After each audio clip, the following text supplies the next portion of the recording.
ఒకవేళ కనుక బంకర్లోకి చేరుకోలేని వాళ్ళు ఎవరైనా కనుక ఉండి ఆల్రెడీ స్ట్రక్ అయిపోయి ఇబ్బందుల పాలవలసి వస్తే వాళ్ళని కాపాడే కోసం ఎప్పటికప్పుడు వెంటనే అక్కడికి సేఫ్టీ సిబ్బంది చేరుకుంటారా, సెక్యూరిటీ ఫోర్సెస్ చేరుకుంటాయా? అవును, చేరుకుంటా. ఈ ఏరియాలో నిన్న మొత్తం ఇక్కడ పోలీస్ వాళ్ళు, అంబులెన్స్ వాళ్ళు మొత్తం ఇక్కడే ఉన్నారు. ఏమన్నా ఎమర్జెన్సీ అయితే వాళ్ళని పికప్ చేసుకోనికి. ఓకే.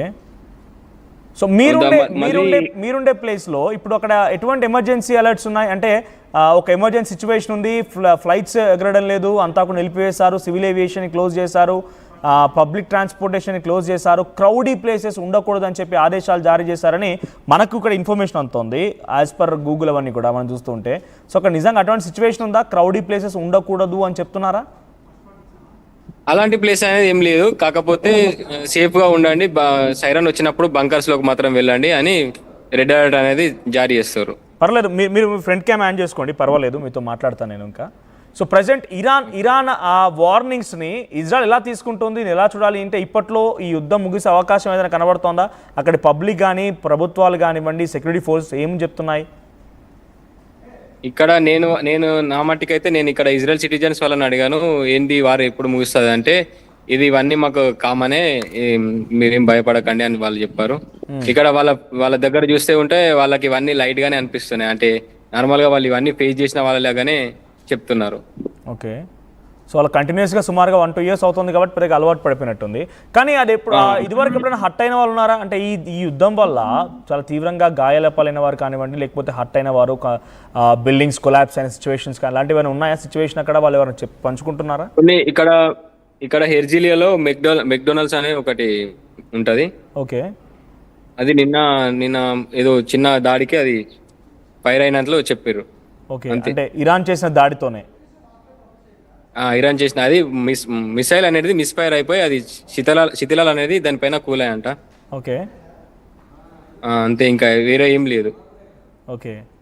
సో ప్రజెంట్ మీరున్న ఏరియా ప్రైమ్ ఏరియాగా ఉంటుందా, లేకపోతే ఇంకెక్కడైనా ప్రధాన టార్గెట్లా? అంటే జెరూసలేం లాంటి ప్రదేశాల్లో చాలా బిగ్గెస్ట్ టార్గెట్స్. జెరూసలేం అనేది మాకు 50-60 కిలోమీటర్స్ దూరంలో ఉంటుంది. మాకు ఇక్కడ టెల్ అవీవ్ అనేది 5 kilometers దగ్గరలో ఉంటుంది. ఓకే. అంటే జెరూసలేం అనేది చాలా ప్రైమ్ ఏరియా, రాజధాని అక్కడ కాబట్టి, ఇజ్రాయెల్ రాజధాని కాబట్టి అక్కడ చాలా prime area, right? Prime area. అక్కడ ఉన్నటువంటి భారతీయులు ఏం చెప్తున్నారు? మన భారతీయులు ఎప్పుడైనా మీరు అప్రోచ్ అయ్యారా? మన తెలుగు వారు లేకపోతే భారతీయులు ఎవరైనా మీరు సంప్రదించారు? వాళ్ళు ఏం చెప్తున్నారు?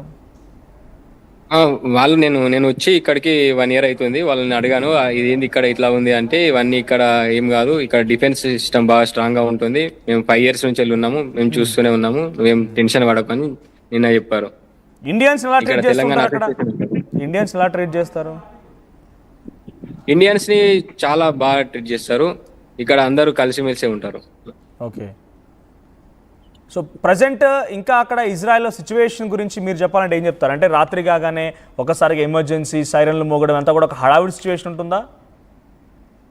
కొంచెం ఎట్లా అంటే ఇప్పుడు మేము కొందరు కొత్తగా వచ్చిన వాళ్ళకి భయాందోళనకరంగా ఉంటుంది. నార్మల్ గా పాత వాళ్ళకైతే ఇది ఒక చిన్న అట్లా వచ్చి వెళ్తాదని చెప్పారు. కాకపోతే నిన్న మట్టికి ఆ మిసైల్స్ అనేది చాలా భయంకరంగా పేలాయి. ఆ శబ్దాలు అనేటి ఒక దీపావళి లాగా అనిపించింది మాకైతే ఇక్కడ. ఓకే. సో ఐరన్ డోమ్ లాంటిది కొంత రక్షించే ప్రయత్నం చేస్తాం, చాలా బిగ్గెస్ట్ థింగ్ అక్కడ. చాలా రక్షించేది. ఐరన్ డోమ్ అనేది 200 మిసైల్స్ ని కూడా తట్టుకోగల శక్తి ఉంది అని ఇక్కడ వాళ్ళు చెప్తున్నారు. ఓకే. సో ఎమర్జెన్సీ ప్రకటించామనేటువంటి మాట వినిపిస్తోంది. ఎమర్జెన్సీ ఉందా? అంటే ఆఫీస్లో ఎమర్జెన్సీ అనేది ప్రకటించారు. ఇక్కడ సేఫ్టీ వాళ్ళు కూడా చాలా మట్టుకి అటు ఇటు తిరగడం లాంటివి చేస్తున్నారు వెహికల్స్ లో. ఓకే. ఎప్పటికప్పుడు అబ్జర్వేషన్ చేసుకుంటూ వెళ్తున్నారు. కాకపోతే ప్రజల్లో మాత్రం ఎలాంటి భయాందోళన లేదు, నార్మల్ గానే ఉన్నారు ఎవరు కూడా. ఓకే. ఒక నార్మల్ డే లాగా. ఎమర్జెన్సీ అంటే ఏంటి? ఆఫీస్లోకి వెళ్ళకూడదు, స్కూల్స్ కాలేజ్ అన్ని క్లోజ్, హాస్పిటల్స్ పెద్దగా అందుబాటులో ఉండవు, అలాంటి సిచ్యువేషన్ ఉందా? అది మాకు ఇంకా తెలియదు. మాకు రేపు వర్క్ ఉన్నదని అన్నారు మాకు. నిన్న మట్టికి మాత్రం నిన్న స్కూల్స్ అనేది క్లోజ్ చేశారు. ఓకే. సో ఇంకా ఎమర్జెన్సీ అయితే కొనసాగుతుంది టిల్ టుడే, ఇప్పటి వరకు అయితే ఎమర్జెన్సీ ఇంకా కంటిన్యూ అవుతుంది, రైట్? కంటిన్యూ అవుతుంది అనుకోవచ్చు. ఎందుకంటే ఈ రోజు షాబాద్ కాబట్టి స్కూల్స్ అనేది హాలిడే ఉంటాయి. అన్ని ఆఫీస్ స్కూల్స్ మొత్తం అన్ని హాలిడేస్ ఉంటాయి, మిగతా ఏముండదు. 6 వరకు, ఈవినింగ్ 6 వరకు హాలిడే ఉంటాయి. ఈవినింగ్ 6 నుంచి వెళ్ళి అన్ని ఓపెన్ అవుతాయి. ఓకే. అంటే డే టైంలో మొత్తం కూడా కొంత ఎమర్జెన్సీ సిచ్యువేషన్ కనబడుతుంది. ఈవినింగ్ 6 తర్వాత అంతా నార్మల్ అయిపోతుందా? నార్మల్ అయిపోతుంది. అంటే ఎవ్రీ షాబాద్ కి ఇట్లానే 6 వరకు క్లోజ్ ఉంటాయి అన్ని. ఫ్రైడే 6 నుంచి వెళ్ళి సాటర్డే 6 వరకు క్లోజ్ ఉంటాయి. Okay, Friday evening 6 to Saturday evening 6. అవును. సో ప్రజెంట్ అక్కడ టైం ఎంత, ఇప్పుడు టైం ఎంత అవుతుంది? ఇక్కడ ప్రజెంట్ టైము 2:30. ఓకే, సో ఇప్పుడేమైనా అక్కడ సిచ్యువేషన్ కనబడుతుందా, వార్ సిచ్యువేషన్ కనిపిస్తుందా? లేదు, ఎలాంటి సిచ్యువేషన్ అనేది లేదు. Right, thank you Akhil. Will get back to again. మీతో కాంటాక్ట్లోకి వస్తాము. ఒకసారి అక్కడ సిచ్యువేషన్ మళ్ళీ మాకు అప్డేట్ చేసే ప్రయత్నం చేయండి. సో ఇజ్రాయిల్లో సిచ్యువేషన్ ఇది. మనతో పాటుగా మన తెలుగువాడు భారతీయుడు అక్కడ అందుబాటులో ఉన్నారు. మనం ఆయనతో పాటు మాట్లాడడం, అక్కడ సిచ్యువేషన్ ఏంటని తెలుసుకునే ప్రయత్నం చేశాం. సో ఇజ్రాయిల్లో ఐరన్ డోమ్ అనేది అక్కడి ప్రజలకి చాలా ధైర్యాన్ని కల్పిస్తోంది. ఐరన్ డోమ్ ఉండడం వల్లే మేము చాలా వరకు ఈ స్థాయిలో ఉండగలుగుతున్నాము, లేదనంటే సిచ్యువేషన్ మరోలా ఉండేది అనేది వాళ్ళు చెప్తున్నమాట. సో నిజానికి iron dome the biggest highest టెక్నాలజీతో ఉన్నటువంటి ఐరన్ డోమ్ వారికి కాపాడుతోంది. ముసాద్ లాంటి ఒక ఇంటెలిజెన్స్ సంస్థ కూడా వారికి చాలా కీలకంగా మారింది.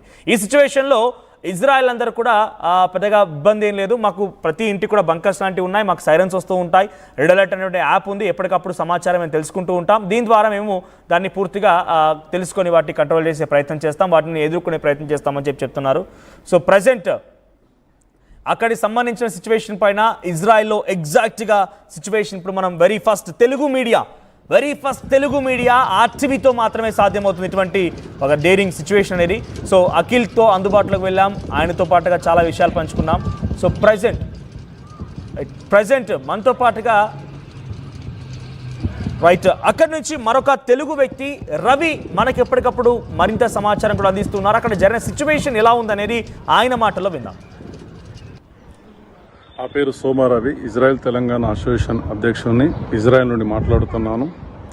గత 2 రోజులుగా ఇజ్రాయెల్ ఇరాన్ మధ్య నెలకొన్నటువంటి ఈ యుద్ధ వాతావరణంలో ఇజ్రాయెల్లో ఉన్నటువంటి తెలుగు వాళ్ళందరూ కూడా క్షేమంగా ఉన్నారు. వారికి సంబంధించినటువంటి కుటుంబ సభ్యులు ఎవరు కూడా ఇండియాలో ఆందోళన చెందాల్సిన అవసరం లేదు. అందరం కూడా క్షేమంగానే ఉన్నాము. కాకపోతే గతంలో లాగా కాకుంటే ఈసారి కొంచెం ఎక్కువ శ్రద్ధ వహించి జాగ్రత్తగా ఉంటే సరిపోతుంది. రేపు సాయంత్రం వరకు కూడా దేశంలో అన్నింటినీ కూడా బంద్ చేయడం జరిగింది. కేవలం మెడికల్ ఫీల్డ్కు ఏదైనా ఫుడ్కు సంబంధించినట్టు మాత్రమే ఓపెన్ నుంచి అన్ని బంద్ చేయడం జరిగింది. రేపు పరిస్థితులను బట్టి మేబీ మరో 2-3 రోజులు పొడిగించవచ్చు అనుకుంటున్నాం. ఏదేమైనా ఒక వారం రోజుల వరకు జాగ్రత్తగా ఉంటే సరిపోతుంది. సైరన్స్ వచ్చినప్పుడు నిర్లక్ష్యం చేయకుండా సేఫ్టీ రూమ్లోకి వెళ్ళిపోతే సరిపోతుంది. అందరం క్షేమంగానే ఉన్నాం. ఎప్పటికప్పుడు కూడా అసోసియేషన్ సభ్యులకు గ్రూప్లో సమాచారం అందజేస్తూ ఉన్నాం. అందరం బాగానే ఉన్నాం. ఎవరు ఆందోళన చెందాల్సిన అవసరం లేదు. తెలుగు ప్రజలందరూ కూడా. నా పేరు సోమారవి, ఇజ్రాయెల్ తెలంగాణ అసోసియేషన్ అధ్యక్షుడిని. గత గురువారం నుండి ఇజ్రాయెల్ ఇరాన్ల మధ్య నెలకొన్నటువంటి యుద్ధ వాతావరణంలో ఉద్రిక్తగా ఉంది. నిన్నటి నుండి రేపు సాయంత్రం వరకు కూడా దేశంలో ఇస్లాంలో హిజ్బుల్లా హమాస్లో కాకుండా జరిగినట్టు సమయంలో కాకుండా ఇంకొంచెం ఎక్కువగా శ్రద్ధ జాగ్రత్త వహించాల్సిన అవసరం ఉంటుంది. ఇదే విషయాన్ని కూడా నిర్లక్ష్యం చేయొద్దని తెలుగు వాళ్ళందరికీ కూడా చెప్పడం జరిగింది. బహుశా ఇది రేపటితో కాకుండా మరో 3-4 రోజులు ఈ వారం వరకు ఇలాంటి పరిస్థితి ఉంటుంది. ఇజ్రాయెల్లో ఉన్నటువంటి తెలుగు వారికి సంబంధించిన కుటుంబ సభ్యులు ఇండియాలో ఎవరు కూడా ఆందోళన చెందాల్సిన అవసరం లేదు. అందరం క్షేమంగానే ఉన్నాం. కాకపోతే గతంలో కంటే కొంచెం ఎక్కువ శ్రద్ధ తీసుకొని జాగ్రత్త వహించి ఆ సైరన్స్ వచ్చినప్పుడు సేఫ్టీ రూమ్లోకి వెళ్తే సరిపోతుంది. నేను రాత్రి కూడా చాలా పెద్ద మొత్తంలో రాకెట్స్ వచ్చినప్పుడు కూడా ఐరన్ డ్రోన్ సిస్టమ్తో వాటన్నింటి కూడా అడ్డుకోవడం జరిగింది యమునా ప్రాంతంలో. సో ఎవరు తెలుగు వారు కూడా ఆందోళన చెందాల్సిన అవసరం లేదు. చూడండి, చుట్టుపక్కల కూడా చూడండి, అన్ని క్లోజే ఉన్నాయి. ఓన్లీ ఫుడ్కి సంబంధించినవి, మెడికల్ సంబంధించిన తప్ప అన్ని కూడా క్లోజే ఉన్నాయి. నేటి నీట్ ఫలితాలలో క్లాస్ రూమ్